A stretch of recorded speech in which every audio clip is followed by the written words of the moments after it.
bakunga mu nkiiko zaabwe wamu ne mu nsisinkano endala ng'ekigendera kyabwe kyakubaagazisa lukwe lwe baali baluka okuvuunika gavumenti ya Uganda. Era obujulizi obuteereddwa mu mpaba y'omusango guno bugamba nti Besigye ne bannera beenyigira mu kuwaayo obuyambi obw'engeri endala zonna n'okuteekateeka bannayuganda ab'enjawulo okubatwala ekisumu mu Kenya n'ekigendererwa ekyokubatendekerayo mu bikolwa eby'ekijaasi n'obukessi mu kugezaako okuvuunika gavumenti ya Uganda. Era mu lupapulo olulala oluliko emisango egyekuusa ku gino oludda oluwabi era lulumiriza Besigye Lutale ne Kapiteni Ola nti baamanyira ddala ku lukwe lwennyini olw'okuvuunika gavumenti ya Uganda kyokka ne balusirikira ne batabaako ba buyinza bonna be banyega nti ku lukwe luno. Nga tukyali mu ssaza Kyaddondo bannakibiina ekya National Unity Platform ababadde bawambibwa boogedde engeri gye baayolebwamu okuva mu disitulikiti ey'Empigi ng'abaabawamba baali bambadde obukookolo ku maaso. Bano batuuzizza olukuŋŋaana lwa bannamawulire olutudde ku kitebe kya Nuupu e Kamwokya nga lukubiriziddwa Mase Walukamba ne Juma Rahuma. Mase Walukamba ategeezezza bannamawulire nti bababuzizza omulimu ogw'abafuutu sooja ne bye basomesa abantu ku kitebe ky'ekibiina kyabwe n'ebirala bingi nga babadde babibabuuza babadde bakawo nga baagala nti babibannyonnyole.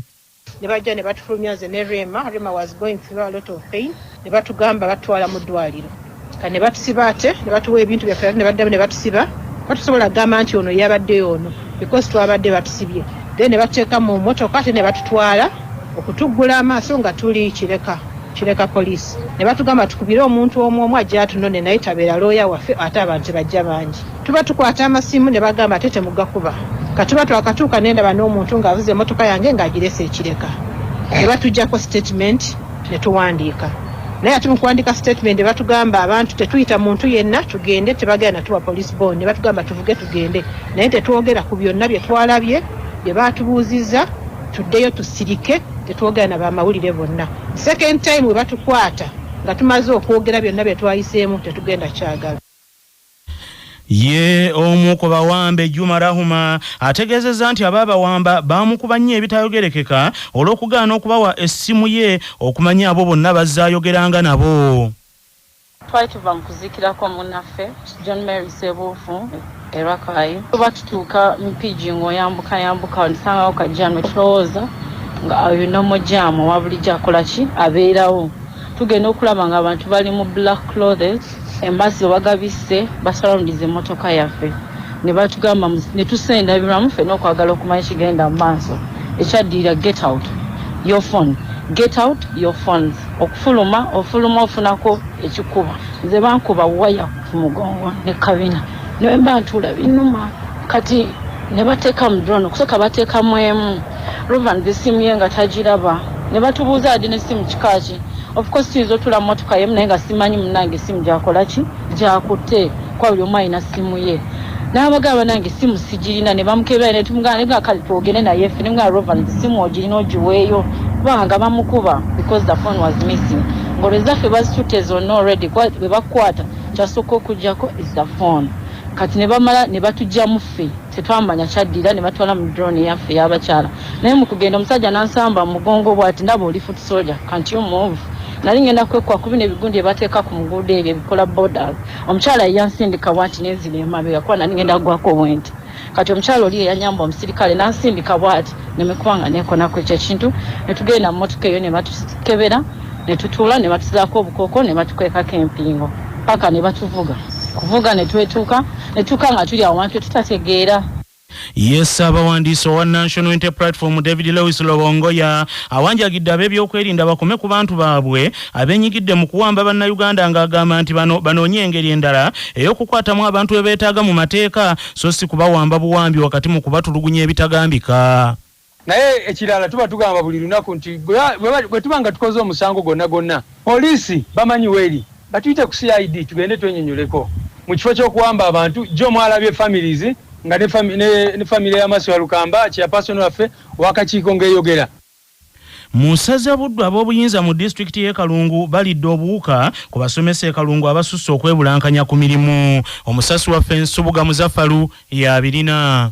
Ab'obuyinza bano okuli obuwuka basinzidde mu kulambula amasomero disitulikiti y'e Kalungu g'eri mu kuddaabiriza ku nsimbi obuwumbi 2.6 gavumenti ze yawa disitulikiti y'e Kalungu okuddaabiriza amasomero agakutte mu mbinabina, ng'ekibinja ky'abakulu ekirambudde amasomero gano kikulembeddwamu omubaka wa gavumenti atuula mu disitulikiti y'e Kalungu Dr. Pade Kayondo Davidson. Wabula bano waliwo essomero lya siniya erimu lye basanze ng'abasomesa abasinga obungi tebali ku ssomero.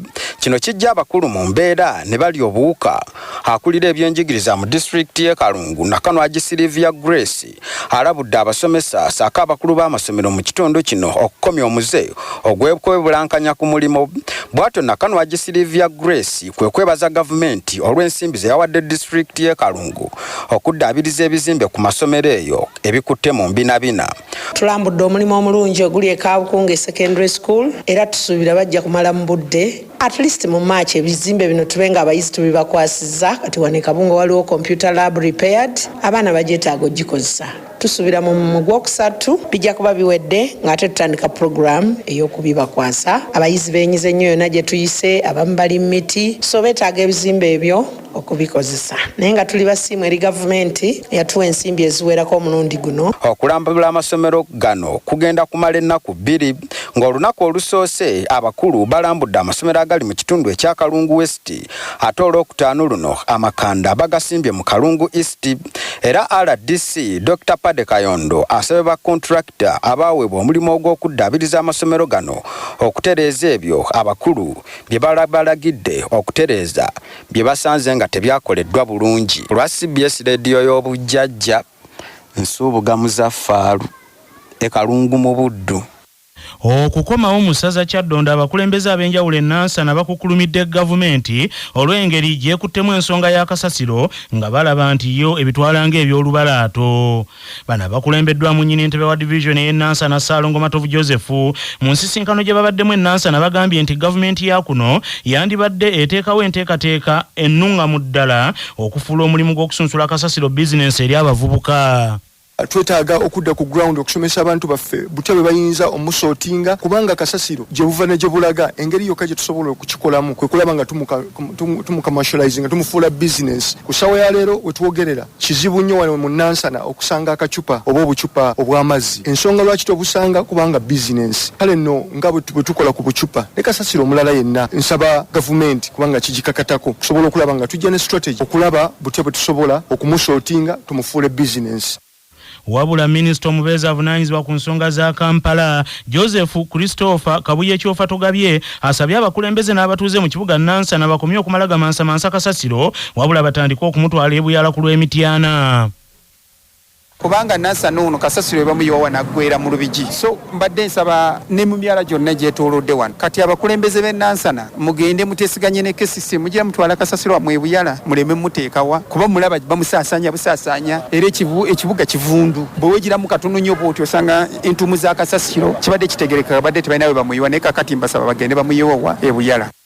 Meya wa municipal y'e Nansana Regina Nakaziba Kitte agambye nti bo batunuladde walanga n'ekisooka kwe kuteekawo enkola ey'okulaba nga bafuna ebyuma ebinaabayamba okusunsula kasasiro. Ekyokubiri bagenda kuteekawo amateeka makakali ku kasasiro.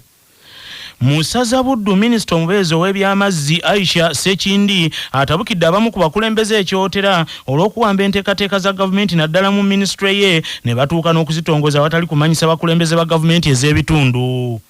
Minisita Aisha Sekindi abadde Lwamba ssaako ne Nakatoogo yabadde atongoleza enzizi ezasimiddwa nga ziwerera ddala 3 eziwemmenta obuwumbi 2,580 obw'ensimbi.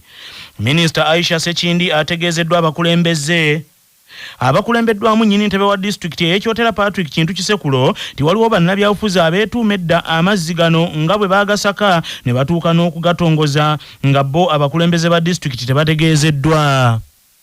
Amanya nze Ssaalongo Ntege Ibrahim Sempala nga nze sipiika w'eggombolola eno naye kati ndiwo nga ssentebe w'eggombolola eno. Tufuna okubuzaabuzibwa nga ffe abantu b'owansi omuntu n'awulira pulogulaamu eyingiddewo n'agyerippako. Ekkonkoma okusula ku muti tekitegeeza nti yerinnannyini muti. Olwaleero abaddemu akakunkunaani yatuwadde amazzi ani yagasase amazima gaweddeyo. Omuntu buyinza okukyenkyanze bannakatoogo n'abantu b'eggombolola e Nabigasa tulekere okutubuyabuyanga. Amazima olwaleero gakoze eki? Njagala kwebaza gavumenti ya Uganda. Bino omwami Ntege byayogeddeko eby'abantu okwesooka ebintu. Abantu tosobola bagana kwesooka. Kati gwe n'okozesa ebikolwa. Njagala kubategeeza. Ne bw'oba toyagala Kisekulu n'enze ssentebe wa district. Kati bayinza kutuma ssentebe n'oleeta mulala. Ne bw'oleeta Yosefu oli bwe tufaanagana era abantu baga nti si ono. Akati bw'oba osaba ebintu byonna mu Uganda obisaba mu gavumenti ya President Museveni. Kati nze nga ssentebe wammwe ebyo bye nakooye ng'abantu alasitutuuka ne ngamba kantuukire ddala.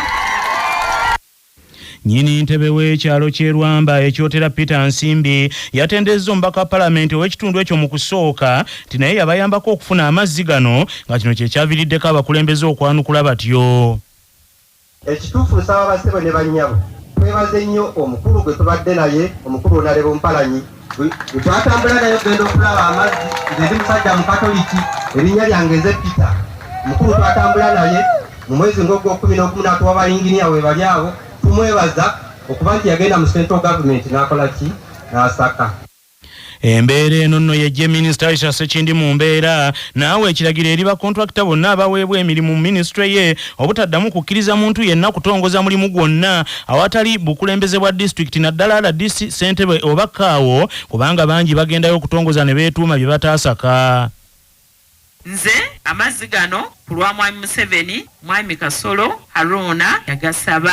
Ate nga President Museveni yatugamba nti tuteeka amazzi ku buli kyalo. Abawadde PDM abakyala twagala mukendeeze ku budde bwe mutambula bambi nga munoonya amazzi. Twagala kulagira ba contractors abajja mu ministry yange era nzirayo kuwandika kiwandiko kuba kino kinzibudde amaaso. Si kyayagala contractor yenna agenda kutandika kusima amazzi nga tayitidde ku bakama baffe abakuma districts za Mwami Museveni. RDC chairman Kao balina okubeerawo, balina okutuukirayo, balina okweyanjula. Ye minisita w'ebyensimbi avunaanyizibwa ku bibiina by'obwegassi Haji Haruna Kyeyune Kasolo asabye abantu baleme kuddamu kubuzaabuzibwa ku nteekateeka zonna gavumenti zeebeereese mu bitundu byabwe ebitali bimu. Najja wano ne mwogera temulina masannyalaze. Ne wabaawo akeera wano enkeera n'agamba agenda kubawa amasannyalaze. Ago n'engira nga ngalesse agabawe. Era mugenda kuwulira nga nteeka walala aga wano oyo mukulu agakole ki? Agabawe. Kubanga ye alina gavumenti mwagenda okugajja eyiye. Kubanga nze nabagamba nti ekizibu kyammwe kwe kubeera wano nga tubuzaabuzibwa. Muyina ekizibu mubale temulina mazzi. Amazzi gano gavumenti minisita ajja kubabuulira. Minisita ne tumunyonyogera mwana waffe weeno kuleeta Masaka ne bakkiriza otuwa amaki amazzi. Era nga bw'anaababuulira neeno Nayikondo esimiddwa ate nkyalina obuvunaanyizibwa nze nga minisita wa finance ate okulwana okulaba nti ssente tuziteekamu omwaka gw'ebyensimbi ogujja gasobole okukola ki okutambula. Musaza Busira abatuuze mu kibuga Ntebe batabukidde abakozi ba gavumenti olw'obutaweereza bulungi saako okwenyigira mivuyo naddala egy'ettaka egirese bannakibuga nga bakaaba.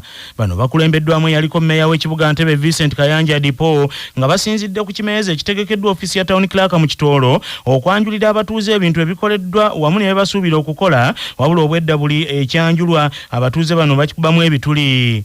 Mu kimeeza kino abatuuze banokoddeyo obukumpanya ku ttaka ly'ekibuga saako n'eri abatuuze wamu n'okwegabanya emidaala n'obuyumba obw'abamufunampola obwazimbibwa mu paaka ya takisi saako obutabeera banjulukufu mu byensimbi ezisoloozebwa mu misolo.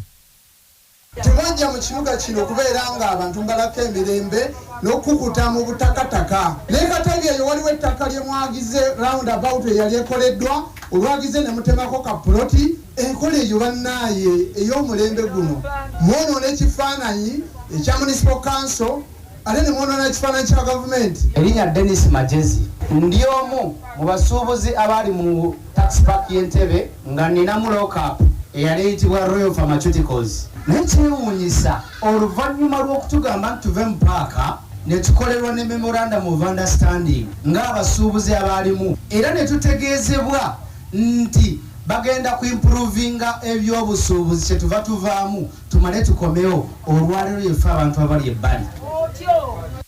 Ekimeeza kino kikubiriziddwa omubaka wa pulezidenti atuula Entebbe Hakimu Kirigwa n'omuyambi we Robert Mugabi era ensonga zonna ezireeteddwa zibamaze enviiri ku mutwe kwe kusaba akulira abakozi n'ebyemirimu Manuel Mugisha Gakyalo ayanukula okwemulugunya kw'abatuuze n'ekireetedde embeera okuba etyo. Mu kwanukula abatuuze Town Clerk Mugisha Gakyalo ategeezezza nti bannantebe batuufu okwemulugunya ku ntambuza y'emirimu era bagenda kwetereeza.